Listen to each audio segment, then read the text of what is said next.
My name is Couchcoop, and I have been told that I'm one of the more drier video game reviewers on YouTube with the humour. Always wondered about that expression, what would wet humour be? Really something not subtle and simple. We want Rambo! Okay, yeah, understood. Now I'm fuming because my Nuka World DLC that I paid my goddamn hard-earned money for about 4 months ago and waited because I knew this update was coming in. I wanted to show you all that piece of DLC under the new improvements. It is not accessible when this game's on your SSD on the PlayStation 5 mode. I don't know if that's a glitch.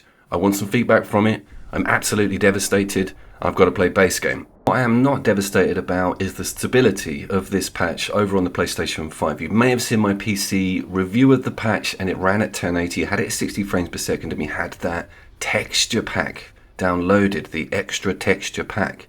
I'm not sure if that's included in this version of Fallout 4 for the PlayStation 5. The jury is out on that one. We can't break down exactly where the sliders are with this content, so it's really strange. It annoys me with consoles. You're flying a little bit blind. That's where my expert eye comes in to look for frame drops and look for effects that really aren't over on that PC side. I am Couchcoop, please subscribe. You want to have that talk now? Every piece of footage you're going to see in this video is at the quality mode. Lucky enough to own a PC and a PlayStation 5 for the time being. PC gamers, again, I want your feedback on this. Normally play video games at 1080 because you're using a monitor. You don't want to sit in front of a damn great 4K TV and you're on mouse and keyboard. You know, you're not on a couch away from the screen. So that's why I went for quality. I want to see this game in 4K and I want you guys to see it in that. That entire PC patch review is at 1080 and a beautifully pegged 60 frames per second and ultra settings on the graphics. And the water is a really good place to start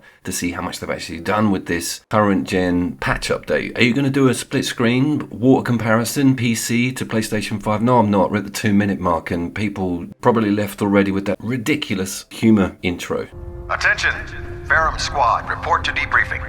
Ferrum Squad to the debriefing. I really hate that Proctor calling, by the way, and his stupid documents. You know, there's one on his desk that you just go and give it to him immediately, and he's like, oh wow, where did you find that? Let's talk about these frames on the quality mode, because I was ready for some jank. I was ready for some sections to really dip and things get shaky. The great news is this is one of the best pegged 30 frames in a quality mode I've come across. It's flawless. Considering the game's size and how much gets loaded in when you march into a new section of map, it's impeccable. It's really good. I'm actually, spoiler, very happy with this patch. That was not the case with the PC, which they've hot fixed. Apparently, I may need to hop back in. That also brings me on to the weapon effects issue and whether that's toggled on or off. When you see an explosion go off, you'll see a shockwave come out on this version. That is part of that effects package, but it's not all there. I think they've chosen some middle ground. But back to the PC subject, if you've got that toggled on, that does force a crash, so that might help you a little bit there.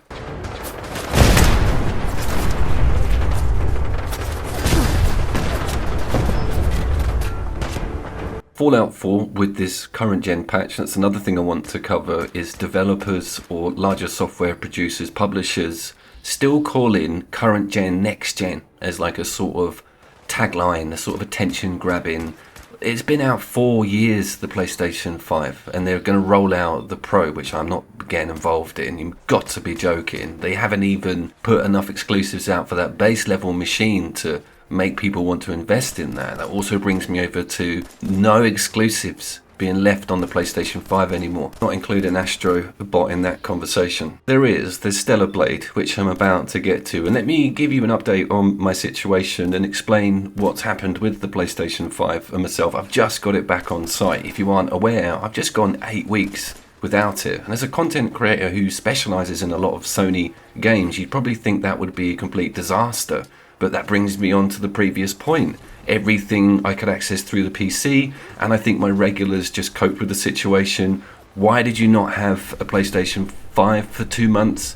I moved addresses and was technically between addresses before arriving at the new place. I wasn't homeless, I just didn't have it anywhere to store the damn thing, and it was at a mate's. You know, the weeks popped past and eventually we got the situation sorted out. But my point being, I did miss it really badly because it's a powerful console and my only powerful console. You know, I love that sort of couch controller, relaxed gaming position as opposed to hunching over your keyboard and monitor for 12 hours a day, which is what I do on edits anyway. I think if that had happened 4 years ago with my PlayStation 4, like gone 2 months without a single PlayStation 4 game on the channel, I would have noticed it in the subs and views.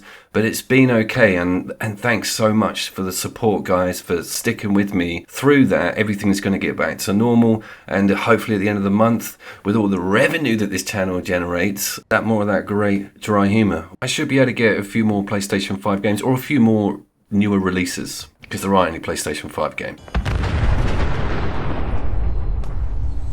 The Fallout fanboy elites amongst you will notice that that armor, that shoulder on the right hand side, is from Nuka World, and it's like colored, you know, with the different skins that they put out with that DLC. Also, I've got the freeze gun as well. So when I uploaded or transferred the save, it said, by the way, there's content in here that's not included in the patch. And I was like, whatever. And it just loaded me up in the normal wastes. I can't remember if I saved in Nuka World or not, but I am so devastated that I haven't got access to that paid DLC. What happens with Far Harbor? That was the thing I was supposed to be waiting for, was to do this current gen patch review with Far Harbor. I don't know if I want to give Todd any more money at this stage, to be honest. How does that work? Wouldn't that break the code? Wouldn't that just make the save completely invalid if the armor that I'm wearing or some of the gear that I've got is from DLC that's not downloaded on this version? Mate, I don't want to burst your bubble on this one, but no one actually fucking cares on this armor Nuka World front. Move on, review the patch, stop deviating. Does Skill Up deviate? No. Do any of the big name YouTubers go off on tangents? No, of course they don't. They stick to scripts, they look in the camera, and they smile, and they get their money from Bethesda, and they go to bed. Wanted to show you some of the things I noticed about the nighttime footage compared to the PC side. There's some really healthy volumetric light put in on the PlayStation 5 patch update. Now, I'm well aware that that's in most of the versions for current gen, but it just really popped. I really liked it. And also the HDR is not implemented over on that 1080 60 frame per second review because my monitor doesn't have it. But with this 4K HDR, absolutely beautiful. I was really knocked back, going back to areas frequented in the map that I knew very well. I could just see this light bouncing around everywhere. And for a game that doesn't actually include any ray tracing technology or any of that mumbo jumbo, it still looks damn healthy. And that's really the message of the video. Is Fallout 4 is by far my favourite Fallout. After doing the PC review, I had quite a lot of people in the comments who are fans of Fallout 76 saying, no, it's the better game, you're wrong, don't know what you're talking about, it's got better visuals. But that thing sits online. It's like sitting in an inbox, like with all these stupid messages going down the left-hand side of the screen, stupid randoms walking around. It just destroys the whole idea of the solitary adventure that was Fallout from the beginning. I guarantee you loads of those 76 fans have never played the first 2 Fallouts, which really are difficult, lonely, miserable games, but they're very rewarding and they're brilliant. And that seed stays with me, and that seed is in Fallout 4. Lecture over.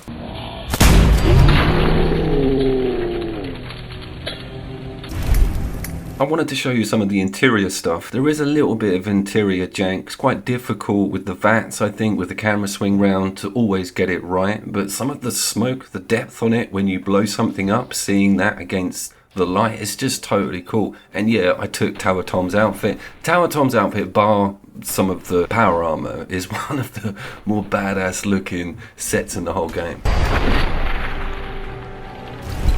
Sticking on the VATS subject, the 76 has just got an auto-aim option. It really does take away a lot of that empowerment that you get from pausing the action and choosing a body part. That also made me remember that Fallout 3 VATS system completely freezes the game. There's not that awesome slow-mo aspect, which I think creates a little bit of urgency in Fallout 4. I love the ragdoll on the arm, by the way.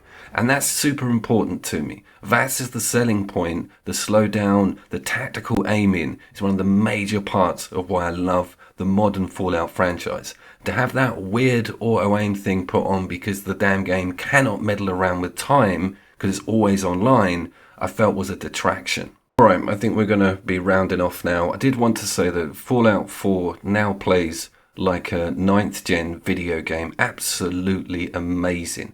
And the fact that it's as old as it is and still keeps its pillars in the right place, what with all of the water under the bridge that we've had with modern gaming since, let's say, 2020, it's just brilliant piece of art to go back to and enjoy at these higher specs. Stuff like shooting feral ghouls out of the air in real time was just not an achievable thing prior to this patch. Super special, massive thanks to all the Patreons and anyone who's still stuck around to listen to this rant/patch review. I was, of course, Couch Coop. Please remember that name, Couch Coop, no hyphen, COOP. It's important. There's a video about that coming up.